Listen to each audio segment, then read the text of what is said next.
You don't need to be an adult or someone with a powerful job to make a difference. Just ask an 11-year-old named Sophie from Horseheads. She's been making holiday cards for troops and veterans. And WENY's Leanne DeRosa tells us how this project just keeps on growing. Leanne?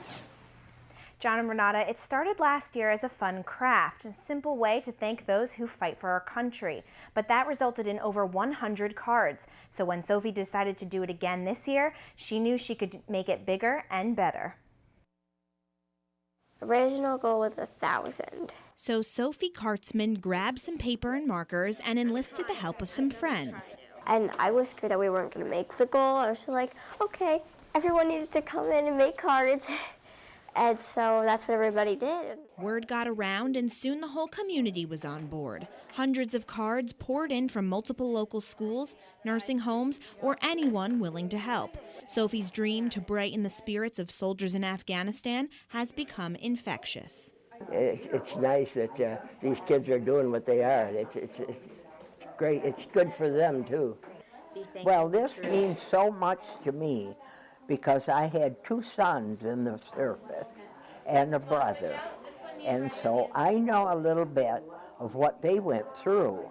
And I am so happy to do this because I know it'll make the soldiers happy. But then all of a sudden it's just everybody's identifying with it. We've had a look at the cards, and the big thing I see is that people are writing to their lost one, to somebody that they've lost, a parent, a child.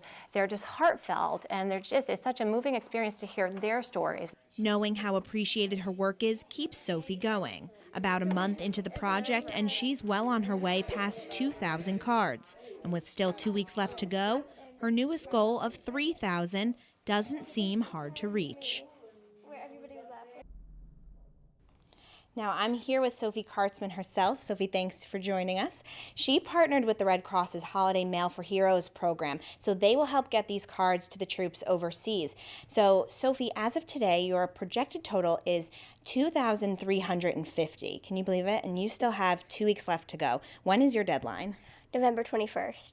Oh, wow. Okay. Now, people at home can participate also, right?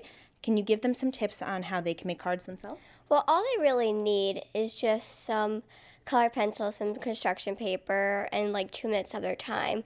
And the only rules are just no last name. Perfect. You can get creative as you want. Now, I know we here at WENY, we made you a bunch of cards, so hopefully that will get you closer to your goal. Oh, thank you. You're very welcome. Thank you for all the hard work that you've done. You are just an amazing girl, and we're very proud of you. And now you can also find Sophie in the community this weekend, right? Where are you going to be this weekend? I'm going to be at Barnes & Noble. Okay, 12 to 4, is that right? Yes. Okay, cool. And now we will post a list on our website of where you can drop off cards if you make them at home. So you just go to our website, WENY.com, and click on this story. Reporting in the studio, Leanne DeRosa, WENY News.